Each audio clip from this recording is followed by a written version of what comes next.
Welcome प्यारे बच्चों, this is your chemistry class. और आज हम सीखेंगे factor affecting rate of reaction. Means कौन से फैक्टर हैं जो रेट ऑफ रिएक्शन यानी रिएक्शन की स्पीड को कम या ज़्यादा कर देते हैं। प्यारे बच्चों देखिए, पहला है यहाँ पे concentration. Concentration of reactant, concentration of reactant, ये पहला फैक्टर है बच्चों। प्यारे बच्चों देखिए, पहला फैक्टर हमारा कंसंट्रेशन ऑफ रिएक्टेंट है। यहाँ पे अगर रिएक्टेंट की कंसंट्रेशन को हम इंक्रीज करते हैं, इंक्रीज करेंगे तो रेट ऑफ रिएक्शन जो है वो इंक्रीज करेगा। Rate of reaction will means rate will increase. अगर हम रेट ऑफ कंसंट्रेशन की रिएक्टेंट जितनी मोर होगी उतने ही ज़्यादा कोलिजन होंगे, उतना ही ज़्यादा प्रोडक्ट यहाँ पे बनेगा। तो प्यारे बच्चों, रिएक्टेंट की कंसंट्रेशन अगर मोर है तो रिएक्शन की स्पीड भी मोर रहेगी। अगर कंसंट्रेशन ऑफ रिएक्टेंट लो है तो रिएक्शन की स्पीड भी स्लो रहेगी। दूसरा फैक्टर यहाँ पे अगर ले हम प्यारे बच्चों, जैसे टेम्परेचर फैक्टर, कि टेम्परेचर में क्या होता है, अगर टेम्परेचर को इंक्रीज करेंगे और डिक्रीज करेंगे तो रिएक्शन की स्पीड पे क्या इफेक्ट होगा। तो क्या होता है प्यारे बच्चों, जो स्पीड है, रेट ऑफ रिएक्शन है, वो इंक्रीज करता है। जैसे हम टेम्परेचर इंक्रीज करेंगे, अगर हमने टेम्परेचर को इंक्रीज किया तो उसका जो रेट है वो भी इंक्रीज करता है। क्योंकि टेम्परेचर क्या करेगा, टेम्परेचर कोलिजन इंक्रीज करेगा। मीन्स वो पार्टिकल आपस में टकराएंगे तो रिएक्शन होगी और प्रोडक्ट में वो चेंजिंग होगी। आगे जाके ये भी बात आती है कि टेम्परेचर को और ज़्यादा इंक्रीज करते रहें कंटिन्यू, क्या हमेशा ऐसे ही रहेगा, स्पीड बढ़ेगी। तो ये देखा जाता है कि आगे रिएक्शन उनकी कैसी है, एक्सोथर्मिक है या एंडोथर्मिक है। अगर वो रिएक्शन एंडोथर्मिक है तो वो कंटिन्यू इंक्रीज करती रहेगी। अगर वो रिएक्शन एक्सोथर्मिक है फिर उसकी स्पीड जो है वो डाउन आने लगेगी।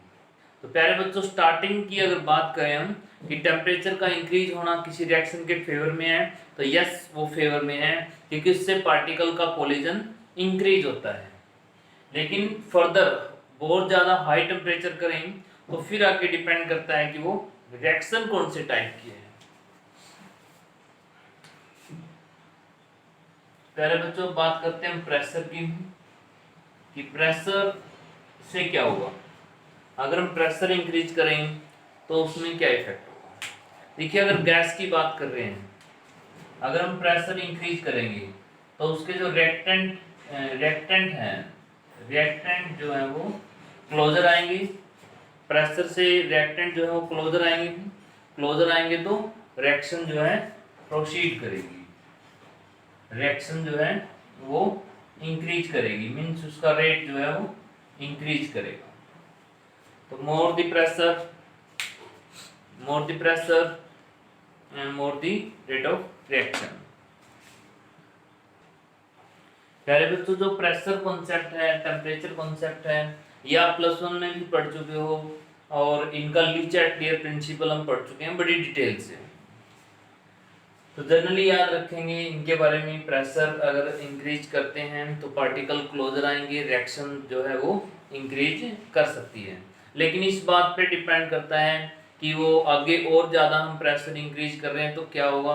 प्रेशर इंक्रीज करने से बच्चों रिएक्शन तो बढ़ेगी, लेकिन फर्दर और ज़्यादा प्रेशर हम इंक्रीज करें, फाइनली क्या होगा, फिर हम ये देखते हैं कि प्रोडक्ट में गैस के कितने मोल हैं, रिएक्टेंट में गैस के कितने मोल हैं। अगर प्रोडक्ट में गैस के मोल, नंबर ऑफ मोल्स ज़्यादा हैं तो उसमें जो प्रेशर इंक्रीज कर रहे हैं, स्पीड जो है उसकी फिर वो डिक्रीज करने लग जाएगी। अगर number of moles in product side lace हैं तो अगर हम प्रेशर इंक्रीज कर रहे हैं तो स्पीड जो है उसकी इंक्रीज करेगी। तो प्यारे बच्चों, ये ली-चैटलियर प्रिंसिपल था जो तुमने +1 में भी पढ़ा है। बात करते हैं कैटलिस्ट की। जो कैटलिस्ट होते हैं वो जनरली क्या करते हैं, कैटलिस्ट जनरली क्या करते हैं, रेट ऑफ रिएक्शन को जो है वो इंक्रीज करते हैं बच्चों। जैसे हम कैटलिस्ट डालते हैं इस वजह से कि रिएक्शन को फास्ट करेंगे, और रिएक्शन को फास्ट करके वो जो है मीन्स रिएक्टेंट को आपस में कोलिजन कराने में हेल्प करेंगी। और after the reaction they remain as it is. Catalyst वो केमिकल होता है जो रिएक्शन की स्पीड को इंक्रीज करता है, but that remain as it is after the reaction. This is the catalyst concept. प्यारे बच्चों, अब हम पढ़ रहे हैं surface area. Surface area, surface area of reactant. Surface area of reactant, अगर रिएक्टेंट का सरफेस एरिया मोर होगा तो क्या होगा? देखिए सरफेस एरिया कैसे इंक्रीज किया जाता है, उसको पाउडर बना के। अगर हम किसी भी रिएक्टेंट को पाउडर की फॉर्म में लेंगे तो मीन्स उसका सरफेस एरिया ग्रेटर है। अगर उसको हम सॉलिड फॉर्म में लेंगे तो उसका जो है सरफेस एरिया लेस होगा। मीन्स एक पीस की फॉर्म में लेंगे तो उसका सरफेस एरिया कम होगा, अगर पाउडर की फॉर्म में लेंगे तो उसका सरफेस एरिया मोर होगा। सरफेस एरिया जितना ज्यादा होगा उतनी ही रिएक्शन की स्पीड भी हाई रहेगी, रेट विल बी हाई। तो देखिए प्यारे बच्चों, ये कुछ फैक्टर्स थे, इनके ऊपर रेट ऑफ रिएक्शन डिपेंड करता है और बहुत सारी बातें तुम ऑलरेडी पढ़ चुके हो। तो नेक्स्ट इसमें पॉइंट लेते हैं हम रेट लॉ का। प्यारे बच्चों देखिए रेट लॉ को कैसे समझेंगे, मैं कोई रिएक्शन यहाँ पे राइट कर देता हूँ, जैसे ए और बी की आपस में रिएक्शन हुई, इसने सी प्लस डी यहाँ बनाया, ये इनके कोफिशिएंट है small A, small B, small C and small D. तो अगर ये रिएक्शन जो है इक्विलिब्रियम के अंदर मूव कर रही है बोथ साइड, तो प्यारे बच्चों यहाँ पे इक्विलिब्रियम के अंदर भी तुमने इसको पढ़ा था कि इक्विलिब्रियम में तो रिएक्टेंट ये भी हो सकते हैं और रिएक्टेंट जो है ये भी हो सकते हैं। तो अब इसमें क्या है, अगर हम इनको रिएक्टेंट माने और उस साइड प्रोडक्ट को मानते हैं कि सी और डी हमारे प्रोडक्ट है और ये हमारे रिएक्टेंट है, तो यहाँ पे जो रेट लॉ लगेगा, रेट लॉ क्या कहता है, is equal to K concentration of A, concentration of A B, और इसका कोफिशिएंट ए, इसका कोफिशिएंट बी। देखिए ये किसके लिए है, ये इस रिएक्शन के लिए है when AB is our reactant and CD is our product. This is the means ये स्टेटमेंट क्या दे रहे हैं कि rate of reaction is directly depend on concentration of A reactant and their power और कोफिशिएंट आर देयर पावर। देखिए प्यारे बच्चों, एक था रेट लॉ, एक था law of mass action. Law of mass action ने कहा कि जो ये ए और बी हैं बिल्कुल थ्योरेटिकल हमने लेने, लेकिन रेट लॉ कह रहा है कि जो ए एंड बी हैं, ए एंड बी हैं, ये एक्सपेरिमेंटली हैं। मीन्स ये ऑब्जर्वेशन से लिए गए हैं, these are not theoretical. Means ये जो ए है हो सकता है ए इस ए के इक्वल भी हो और ये भी हो सकता है कि इसके इक्वल ना हो। क्लियर है? तो प्यारे बच्चों यहाँ पे मैं इनको जो है कुछ और भी यहाँ पे सपोज कर सकता हूँ, मीन्स ए और बी, मैं इनको अल्फा बीटा भी पुट कर सकता हूँ। मीन्स अल्फा बीटा कहने का मतलब कि अल्फा हो सकता है ए के इक्वल हो, बीटा हो सकता है बी के इक्वल हो, लेकिन ये भी हो सकता है इक्वल ना हो। मीन्स रेट लॉ की जो स्टेटमेंट है वो ये है, एक्सपेरिमेंटल बेस है, not on A theoretical base, it is an experimental base.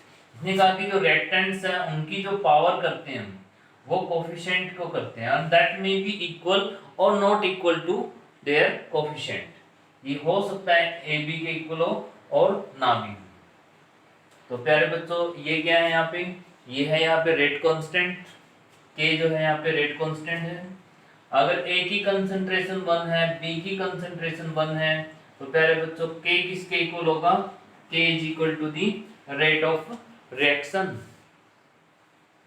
प्यारे बच्चों यहाँ पे कांस्टेंट जो रेट कांस्टेंट है उसको डिफाइन हम कर सकते हैं इस तरीके से कि उसकी डेफिनेशन क्या बनेगी कि अगर ए बी 1 है, बी बी 1 है, तो रेट कांस्टेंट जो है वो रेट ऑफ रिएक्शन के इक्वल ही रहेगा।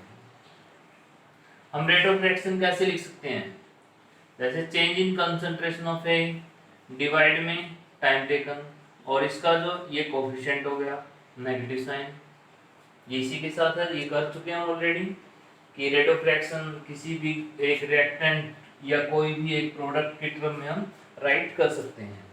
तो इस तरीके से कहा कि रेट ऑफ रिएक्शन को जो है हम रिएक्शन के रिएक्टेंट की पावर करके ऐसे जो है लिख सकते हैं, और this is the rate law. Rate law is experimentally, यहाँ पे जो ए बी की वैल्यू है वो एक्सपेरिमेंटली है, और अब वो किस में कन्वर्ट हो गए हैं, अल्फा एंड बीटा में मैंने कन्वर्ट कर दिया है। क्योंकि अगर ए और बी ही राइट करता हूँ that may be equal to the balance chemical equation, theoretical balance chemical equation, but it is not equal to this is an experimental form. तो ये रेट लॉ है। तो ऐसे मैं कोई भी रिएक्शन यहाँ पे तुम्हें देता हूँ तो तुम जो है उसका रेट लॉ की टर्म में उसको राइट कर सकते हो। तो प्यारे बच्चों ये ऑब्जर्वेबल है, एक्सपेरिमेंटली है, थ्योरेटिकली हम नहीं बता सकते हैं कि इसका रेट लॉ इस इक्वेशन का किसके इक्वल होगा।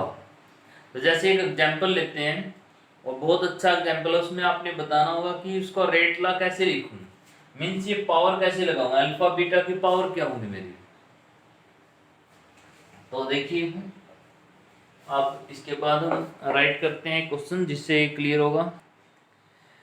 तो प्यारे बच्चों देखिए ये रेट लॉ का एक क्वेश्चन है, रिएक्शन दी हुई है 2NO + O2 2NO2, nitrogen oxide है, ये नाइट्रोजन डाइऑक्साइड गैस है, ये गैस जो है ब्राउन कलर की गैस होती है।